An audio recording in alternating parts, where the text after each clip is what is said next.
América Podcast Collection. Elis, uma biografia musical, episódio 1.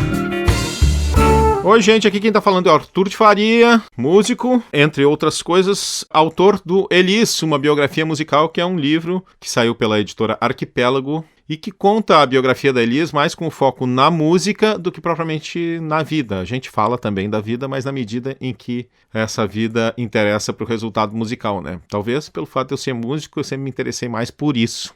A gente, ao longo dessa série, vai tentar falar sobre todos esses períodos da vida dessa mulher que tão espantosamente, 35 anos depois da sua morte, segue sendo a referência de maior cantora brasileira, apesar de todas as gerações que se sucederam a ela, apesar da própria geração a que ela pertence, de cantoras extraordinárias, como a Maria Bethânia, a Gal Costa, só para citar duas que estão vivas e na peleia, segue sendo o referencial maior. Por quê?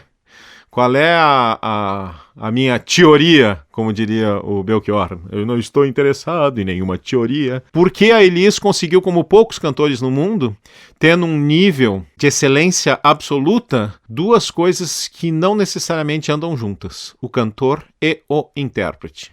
O cantor, um excelente cantor, é um sujeito que tem total controle sobre sua emissão, que tem total controle sobre o seu swing, que tem total controle sobre a parte musical do que é realizado quando se canta uma canção, ou seja, 50% de uma canção.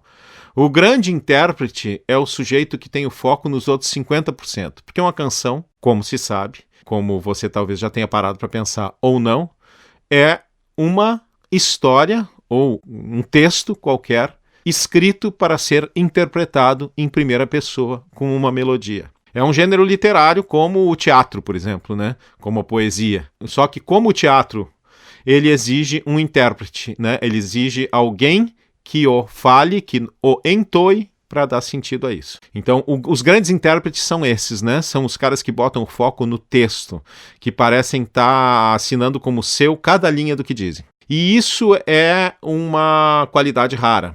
Agora, mais rara ainda é quando se consegue aliar as duas coisas, quando a pessoa tem uma profunda fé no texto que está dizendo, uma total capacidade de interpretar esse texto e uma total capacidade musical.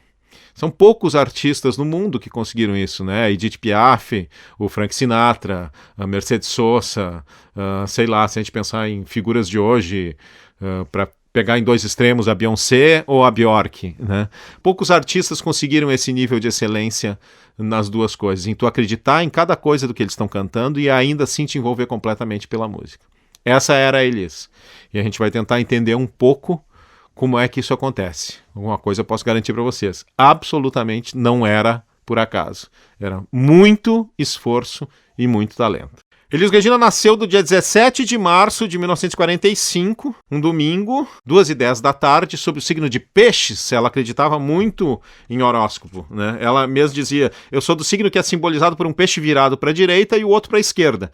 Tem hora que eu tô com o peixe para cima e tá tudo bem, mas aí entra o peixe de baixo e complica tudo. Ela nasceu no bairro de Navegantes, daí o seu segundo nome, Regina, porque foi obrigado o pai dela a colocar um segundo nome, porque Elis era um nome que servia tanto para homem quanto para mulher. Pelas leis da época teria que ter um segundo nome, ele resolveu homenagear a Regina, rainha, Nossa Senhora dos Navegantes, do bairro onde ela nasceu.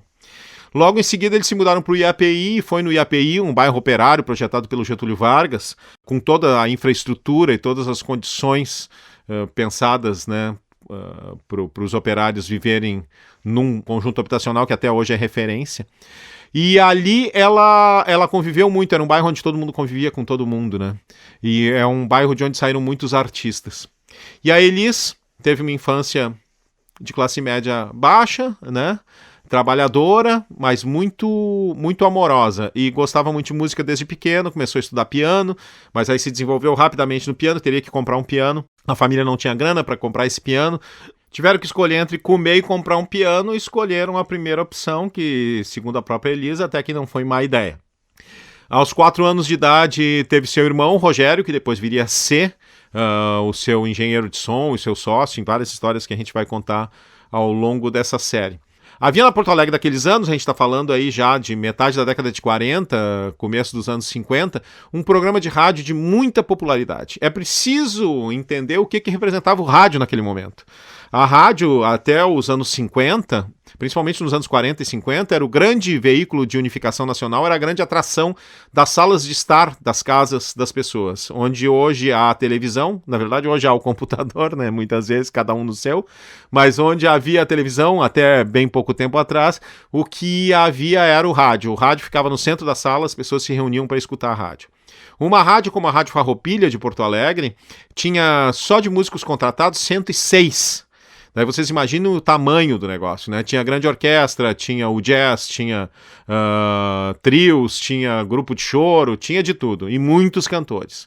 E tinha, nessa mesma Rádio Farroupilha, um dos seus programas de maior audiência era o Clube do Guri, programa apresentado pelo Ari Rego, um grande apresentador da época, um apresentador clássico, elegante, e cuja atração eram crianças de até 15 anos de idade que se inscreviam para cantar. Foi essa oportunidade, que a Elis viu aos 11 anos de idade, de se apresentar pela primeira vez num âmbito em que não fosse o familiar.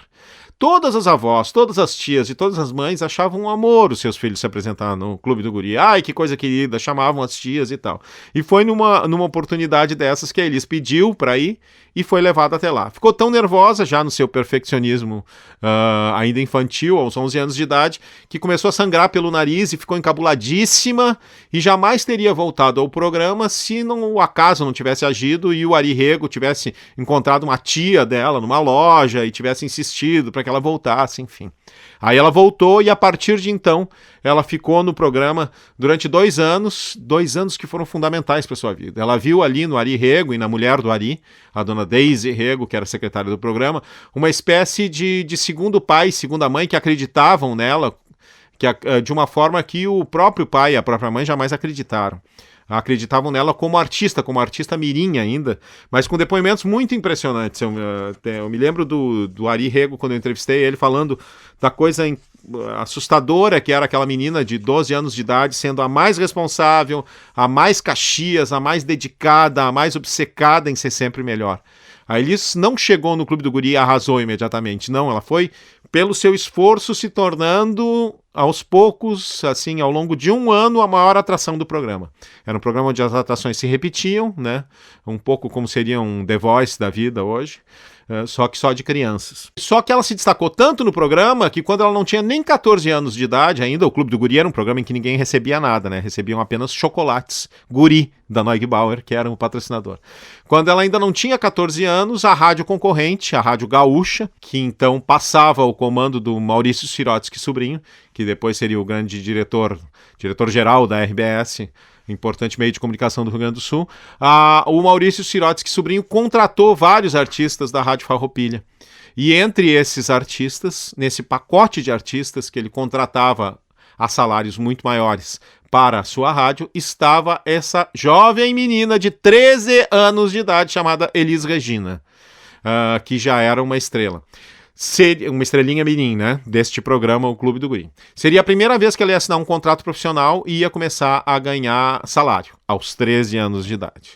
Aos 13 anos de idade também foi a primeira vez que ela foi eleita a melhor cantora do Rio Grande do Sul, aos 13 anos de idade. Aos 14, já no programa do Maurício Sirotsky Sobrinho, como uma das grandes estrelas do programa, ela seria eleita novamente a melhor cantora do Rio Grande do Sul. Aos 14, a pessoa já tinha sido escolhida 2 vezes a melhor cantora do seu estado. Ela já era uma estrela mirim. E aí apareceu, evidentemente, a oportunidade que todo mundo sonhava, e para gaúchos era raríssima naquele momento, porque não havia gravadora aqui, de gravar um disco. Um pouco foi mérito, um pouco foi o acaso. Carlos Imperial, um grande produtor, um cara que teve por trás do começo da carreira do Roberto Carlos, por exemplo, né? Uma figura muito polêmica. Eu recomendo, inclusive, que leiam a biografia dele chamada 10, nota 10. Eu sou Carlos Imperial, biografia escrita pelo Denilson Monteiro.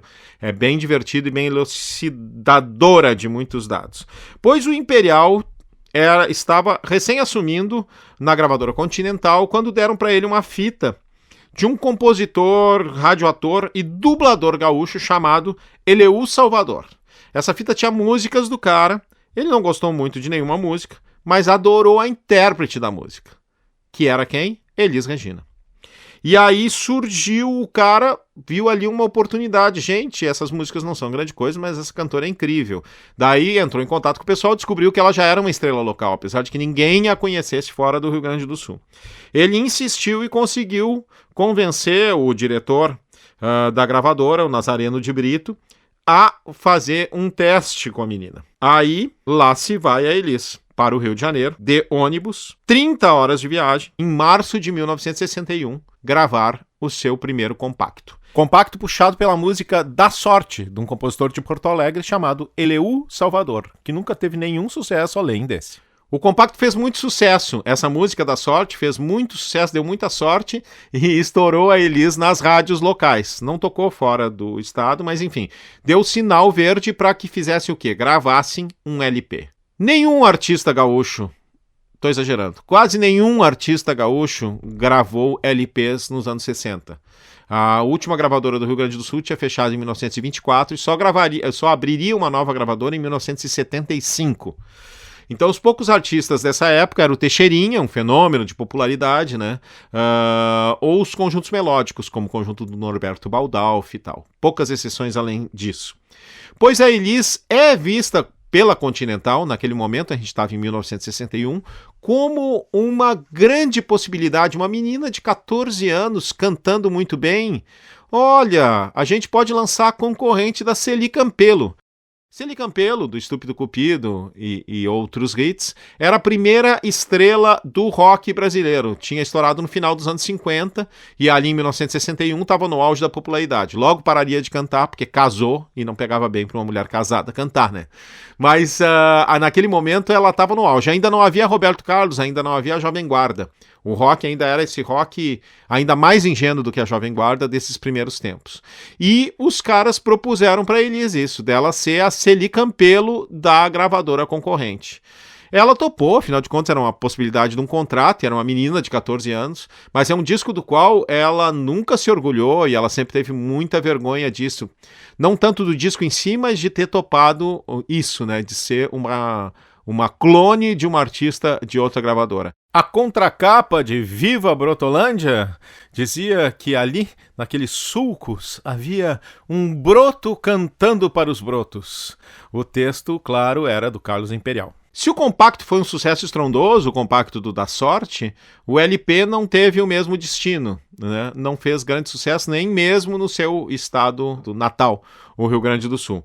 Mas, de qualquer forma, havia um contrato com a gravadora e a Elis seguia sendo uma cantora muito popular, fazendo muito sucesso nos programas de auditório, principalmente no programa do Maurício Sirotsky Sobrinho. Os programas de auditório eram programas feitos para a rádio com um auditório, como diz, né? E aí ela ganhando muita cancha nessa história de cantar para grandes plateias. Uma menina de 14 anos acostumada já a enfrentar grandes plateias. Cantando muito na noite também, cantando com conjuntos melódicos como Lady Crooner, trabalhando muito, trabalhando como uma trabalhadora mesmo, né? E já rapidamente sendo a principal fonte de renda da família.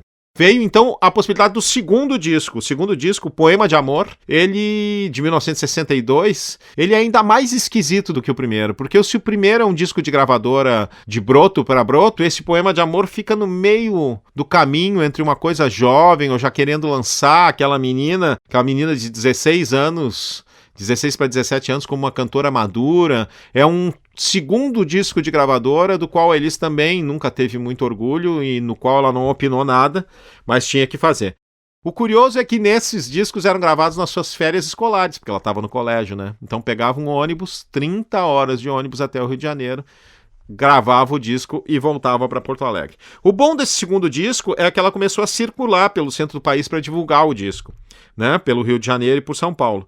E em São Paulo ela conheceu um sujeito que seria muito importante para sua vida, o Walter Silva, um radialista conhecido como Pica-Pau, que comandava um programa de muita audiência, Picape do Pica-Pau. Ele ouviu uma gravação da Elis, ainda do Viva Brotolândia, e disse para ela: menina, você vai ser a maior cantora desse país. Foi o primeiro de uma longa série de pessoas que diriam essa frase para ela.